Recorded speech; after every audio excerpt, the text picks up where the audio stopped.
نافرمان کی روح بہت مشکل سے نکلتی ہے اور جو نیک لوگ ہوتے ہیں ان کی روح آسانی سے نکلتی ہے. تو میں تو جب گیا یورپ میں تو میں نے بہت سے گوروں کو بڑے آرام سے مرتے ہوئے دیکھا اور بہت سے نیک لوگوں کو بڑی مشکل سے مرتے ہوئے دیکھا. تو یہ کیا ہے؟ تو کہہ رہے مجھے تو اسلام کے بارے میں اشکالات شروع ہو گئے. میں نے کہا آپ نے جن سے یہ تقریر سنی ہے نا کہ نیک لوگ کی روح آرام سے نکلتی ہے بروں کی مشکل سے نکلتی ہے, انہوں نے آدھی بات بتائی ہے, پوری نہیں بتائی. میں نے کہا یہ تو صحابہ کے دور میں نے کہا اگر آپ حدیثیں پڑھ لیتے ایک آیت سے کبھی تھوڑی مسئلہ حل ہوتا ہے. آپ کسی کی ایک بات لے رہے ہیں دوسرے موقع پہ تو اس نے تشریح کی ہے وہ آپ نہیں لے رہے. میں نے کہا معاذ اللہ اگر کسی کی کوئی موت کی کسی کو بہت تکلیف ہو رہی ہے یہ اس معاذ اللہ اس کے برے ہونے کی علامت ہے تو یہ تو پھر کفر ہے. حدیث میں آتا ہے کہ آپ صلی اللہ علیہ وسلم کو موت کی تکلیف دوسروں سے زیادہ ہوئی ہے. آپ صلی اللہ علیہ وسلم فرمایا او آکو کما یو آکو رجلان منکم, مجھے بخار میں اتنی تکلیف ہوتی ہے جتنی تم میں سے دو آدمیوں کو ہوتی ہے.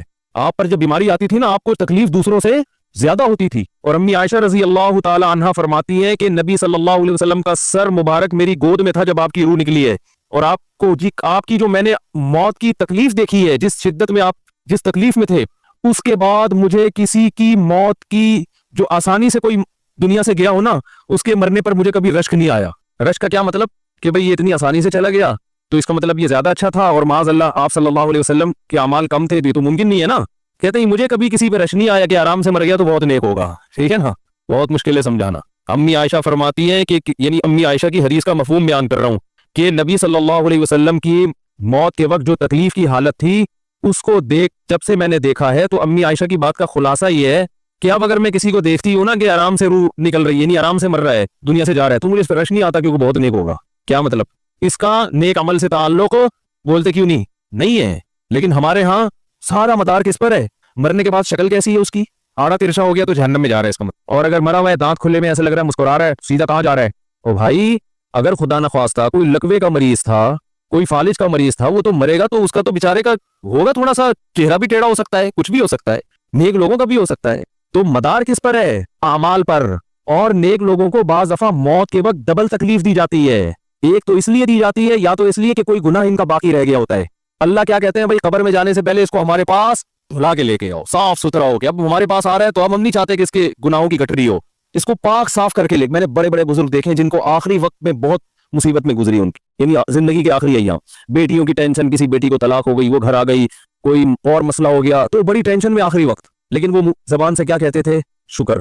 کیا شاید اللہ تعالیٰ ہمارے گناہوں کو معاف کرنا چاہتا. اولاد کی حدیث میں آتا ہے کہ انسان کو اس کی گھر والی کی طرف سے, اس کی اولاد کی طرف سے, اس کے جسم کی طرف سے تکلیفیں پہنچتی رہتی ہیں اور اس کے گناہ معاف ہوتے رہتے ہیں حتی لقی اللہ طاہرا مطہرا, جب اللہ کے پاس آتا ہے نیٹ کلین بالکل گناہوں سے پاک صاف ہو گیا. لیکن یہ تکلیف ہوتی ہے جس میں صبر کی توفیق بھی ملتی ہے کیونکہ اللہ دے رہا ہے نا تکلیف, اور اللہ سزا کے طور پہ نہیں بلکہ کفارے کے طور پہ تاکہ ہمارے پاس آئے تو صاف ستھرا ہو گئے. تو اس تکلیف میں پھر صبر کی توفیق, اس لیے علماء کہتے ہیں جس تکلیف میں صبر کی توفیق مل رہی ہے سمجھ لو یہ رحمت ہے. یہ کیا ہے, رحمت. یہ اللہ آپ کو بنانا چاہ رہا ہے کچھ. اب لوگ کہتے ہیں یہ والی تکلیف کی وہ والی کیوں نہیں آئی, یہ تو بہت زیادہ ہو گئی. تو بھئی اللہ سے کوئی نہیں لڑ سکتا, وہ جو دے رہا ہے وہ اس پہ صبر کرو. اسی کو کہتے ہیں تقدیر پر رضا, کہ جو اللہ نے مقدر کیا ہے اب اس میں کیا ہے, کوشش کریں گے اللہ سے عافیت مانگے, اے اللہ ہمیں تکلیفیں نہیں چاہیے, ہم تو ویسے ہی کمزور ہیں, ایسا نہ ہو تکلیف میں اور ہی نافرمانی پہ نہ آ جائے. ہمیں تو خوشیوں بھری زندگی چاہیے اور اللہ ان خوشیوں میں شکر کی توفیق دے کے گناہ معاف کر دے. ٹھیک ہے نا. جیسے لوگ حکیم کے پاس جاتے ہیں, حکیم صاحب کے پاس دو طریقے ہوتے ہیں علاج کے. ایک طریقہ تو یہ کہ بھائی یہ کڑوی گولی ہے 2-3 کھاؤ گے فٹ فاٹ ہو جاؤ گے, اس میں یہ بھی پرہیز یہ بھی پرہیز یہ بھی پرہیز. اور ایک طریقہ ہوتا ہے دودھ جلیبی کھاؤ, علاج لمبا ہو جائے گا لیکن وہ دوا میں کیا ہے دودھ جلیبی. تو آپ کہتے ہو بھائی یہ دودھ جلیبی والا مجھے دے دو, ٹھیک ہے لمبا علاج کروا لوں گا, فائدہ دیر سے ہوگا, لیکن میں یہ کریلے کا جوس نہیں پی سکتا. تو ہم نالائق لوگ ہیں, شکر سے بھی انسان کے ترقی ہوتی ہے, تو اللہ سے یہ مانگنا چاہیے اللہ ہمیں نعمتیں دے, تکلیفوں سے بچا اور شکر کی توفیق دے تاکہ ہمارے درجات بلند ہو. تو شکر کے بھی تو بڑے فضائل ہیں نا. تو مانگنے تو کیونکہ عبدیت اور غلامی کا تقاضا یہ ہے کہ اللہ سے عافیت مانگی جائے, لیکن اللہ تکلیف دے دے تو اس پہ صبر. تو ہمارے نبی صلی اللہ علیہ وسلم کو ہاں یا تو اس لیے تکلیف ہوتی ہے گناہ معاف, یا اس لیے کہ درجات بلند. اللہ چاہتا ہے کہ بھئی یہ دنیا آزمائش کی جگہ ہے, جب آخرت میں آنا تو اتنا تجھے نوازوں. تو ہمارے نبی صلی اللہ علیہ وسلم جنت میں آخرت میں سب سے اعلیٰ مقام کس کا ہوگا, سید الانبیاء محمد صلی اللہ علیہ وسلم, حضرت آدم سے بھی زیادہ, نوح علیہ السلام سے بھی زیادہ. تو اللہ نے فرمایا کہ آپ کو پروٹوکول دینے کے لیے آخری جو اب آپ کا آخرت کا سفر ہے نا اس میں مادی تکلیف آپ کو دوسروں سے زیادہ دی جائے گی. یہی وجہ ہے کہ حضرت فاطمہ رضی اللہ تعالی عنہا آپ کی چہیدی بیٹی, جب انہوں نے آپ صلی اللہ علیہ وسلم کی اس تکلیف کو دیکھا نا جو موت کے وقت تکلیف تھی اور جو بخار کی شدت تھی, واہ کربا ابتا, فرماتی ہائے میرے والد کا کرب, بہت زیادہ غمزدہ ہو گئی ان کو دیکھ کر کس قدر تکلیف میں ہے. تو آپ صلی اللہ علیہ وسلم نے فرمایا لا کربا علی ابیک بعد الیوم. کیسے تسلی کے جملے. اپنی بیٹی سے فرمایا ہے فاطمہ تیرے باپ پر آج کے بعد کوئی تکلیف, بولو لا کربا علی ابیک بعد الیوم. اس میں بھی آپ صبر کا پہلو تلاش کر رہے ہیں, شکر کا. بس یہ اللہ کی طرف سے آخری ہے. آج کے بعد ہے میری بیٹی تیرے باپ پر کوئی تکلیف نہیں. اپنی بیٹی کو بھی تسلی دے رہے ہیں کہ غم ہلکا کر, بس یہ اللہ کی طرف سے آخری ہے, آج کے بعد کوئی تکلیف نہیں ہوگی. تو ہمارے ہاں وہ بیچارہ تکلیف سے جا رہا ہے, تو یار دیکھا آ گیا نا سامنے, وہ کہیں یہ دیکھا ہم تو کہتے تھے بندہ ہی 2 نمبر ہے, اب آ گیا نا. تو دیکھو کیسے مر رہا ہے. اور پیغمبروں کو تکلیف تو دی جاتی ہے, لیکن کوئی ایسا عیب نہیں ہوتا, ایسی بیماری نہیں ہوتی جو لوگوں میں معیوب سمجھی جاتی, یہ نہیں ہوتا. کیونکہ پیغمبر اللہ کے قاصد ہیں, تو اللہ ان کو ہر لحاظ سے امت کو یہ بتانا چاہتے ہیں یہ میرے رسول ہیں, یہ میرے سفیر ہیں. تو کوئی بھی ایسی چیز جس کی وجہ سے لوگوں کو ان سے نفرت ہو, یا طبعی نفرت جو انسان کے اختیار میں نہیں ہوتی, تو اللہ ایسی بیماری اور ایسی تکلیف سے بچاتے ہیں ان کو. سمجھ میں آ رہی ہے بات. لیکن امتی کو ایسی تکلیف ہو سکتی ہے. یہ جو ختم نبوت کے علماء کہتے ہیں نا مرزا غلام احمد بیت الخلاء میں گر کے مر گیا, تو بعض لوگ کہتے ہیں وہ تو بیت الخلاء میں تو فلاں بزرگ کا بھی انتقال ہوا تھا, فلاں کا بھی بزرگ کا ہو سکتا ہے, پیغمبر کا بیت الخلاء میں انتقال بولو نہیں ہو سکتا, کیونکہ پیغمبر کو اللہ ایسے عیب سے بچاتے ہیں جو انسانوں میں عیب سمجھے جاتے ہیں. تو پیغمبر کو ایسی بیماری نہیں ہوتی, جیسے اچھوت کی بیماری ہے کہ کوئی ہاتھ نہیں لگا سکتا اس کو, ایسی بیماری پیغمبروں کو نہیں ہوتی. کوڑ کی بیماری پیغمبروں کو نہیں ہوتی, کیونکہ ایسی بیماری سے لوگ گھن کھاتے ہیں, ایسی نہیں. لیکن امتی کو ہو سکتی ہے, امتی کو ایسی بیماری ہو سکتی ہے, اللہ اس کے درجات کیا کرے گا, بلند کرے گا اس سے. مجھے ایک واقعہ کسی نے سنایا کہ ایک ہندو تھا, اس کو کوڑ کی بیماری تھی. کوڑ نہیں ہوتا گوشت گلنا شروع ہو جاتا ہے, تو یہ بیماری پھیلتی ہے. تو اس کے رشتہ داروں نے بالکل الگ کر دیا اس کو, وہیں سے کھانا پھینکتے ایسے کر کے. کہیں تبلیغی جماعت گئی, ان کو پتا چلا, وہ بیٹھ گئے اس کے پاس جا کے, اس کو کھلا بھی رہے ہیں پلا بھی رہے ہیں. تو وہ بڑا متاثر ہوا, یار سب نے چھوڑ دیا اور مسلمان ہو گئے, تبلیغ والے تو اکرام کا کوئی موقع الحمدللہ چھوڑتے نہیں ہے. تو وہ مسلمان ہو گیا اور پھر اس کا انتقال ہو گیا تھوڑے دنوں میں. اب دیکھو اللہ نے جو اس کو کوڑ کی بیماری میں ڈالا, یہ بیماری اس کے لیے رحمت بن گئی کہ نہیں بن گئی. تو کفر کی حالت میں کوئی اچھا کام کیا ہوگا اس نے, اس کے بدلے میں اللہ نے اس کو کیا دے دیا, کوڑ کی بیماری. اب دنیا کہے گی یار عام کافر جو اچھے کام نہیں کرتے وہ تو فٹ فاٹ گھوم رہے ہیں, اور یہ تھوڑا بہت خیال کرتا تھا, اس کو اللہ نے کیا دے دیا. بھائی اس کو دیا اس لیے کہ اللہ کو پتا ہے کہ جی کوڑ میں ہوگا تو تبلیغ والے آئیں گے, اس کی آؤ بھگت کریں گے, اور یہ کیا ہو جائے گا, اسلام میں داخل ہو جائے. تو اللہ کے کام ہے, یہ اللہ ہی بہتر جانتا ہے. تو بعض دفعہ اللہ تکلیف میں ڈالتے ہیں تاکہ آپ کے گناہ دھل جائیں. تو اس لیے موت کی جو تکلیف ہے نا, اچھا اور عین ممکن ہے کوئی بہت بڑا بدماش ہو, بڑے آرام سے مر جائے, اور مرنے کے بعد ایسی خوبصورت اسکن ہو جائے اس کی, کیونکہ اسکن کی اچھے یا برے ہونے کا تعلق موسم سے ہے جینے, ٹھیک ہے نا. جس کو برین ہیمریج ہوتا ہے تو چہرہ خراب ہوتا ہے, چاہے وہ نمازی ہو. میں نے ایسے پکے نمازیوں کو جن کی نماز کی حالت میں ڈیتھ ہوئی ہے, ان کو دیکھا موت کے بعد ان کا چہرہ کالا ہو گیا. یہ بری بات نہیں تھی, یہ کالا اس لیے ہو گیا کہ برین ہیمریج ہوا, رگ پھٹی ہے تو بلیڈنگ ہونا, اور ہارٹ اٹیک بھی ہوا پھر ان کو. تو ڈاکٹر کہہ رہے تھے ان کو جلدی دفناؤ, کیونکہ یہ بہت جلدی ان کا جسم خراب ہو جائے گا. حالانکہ پھر میں نے خواب میں ان کو جنت میں بھی دیکھا, صحیح ہے نا.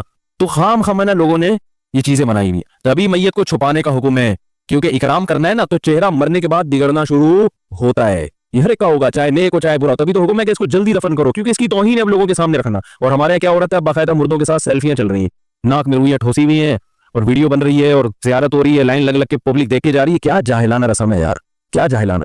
میت میں اور دلہن میں فرق ہونا چاہیے. دلہن کی منہ دکھائی ہوتی ہے, وہ محلے پڑوس کی عورتیں آتی ہیں, بھائی دلہن آئی ہے بیوٹی پارلر سے کے دیکھ رہی ہیں, تو مردے اور دلہن میں اتنا تو فرق کرو, مردے کی بھی رونمائی ہو رہی ہے. یہ غلط رسم ہے. انتقال ہو گیا فوراً چہرے پہ کپڑا. ہاں جو اس کے بہت قریبی لوگ ہیں, قریبی لوگ ایسا ہوتے ہیں کہ اگر وہ بدبو آ بھی رہی ہو, چہرہ بگڑ بھی جائے, ان کو نفرت نہیں ہوتی. بیٹے کو اپنے باپ سے نفرت نہیں ہوگی, چاہے جیسا بھی ہو, چہرہ جیسا بھی بگڑ جائے. وہ کہے گا یار میرا اس کا رشتہ خوبصورتی کی بیس پہ تھوڑی ہے. لیکن اجنبی لوگ جب اس کو دیکھیں گے تو چہرے کے بارے میں تبصرے بھی کریں گے.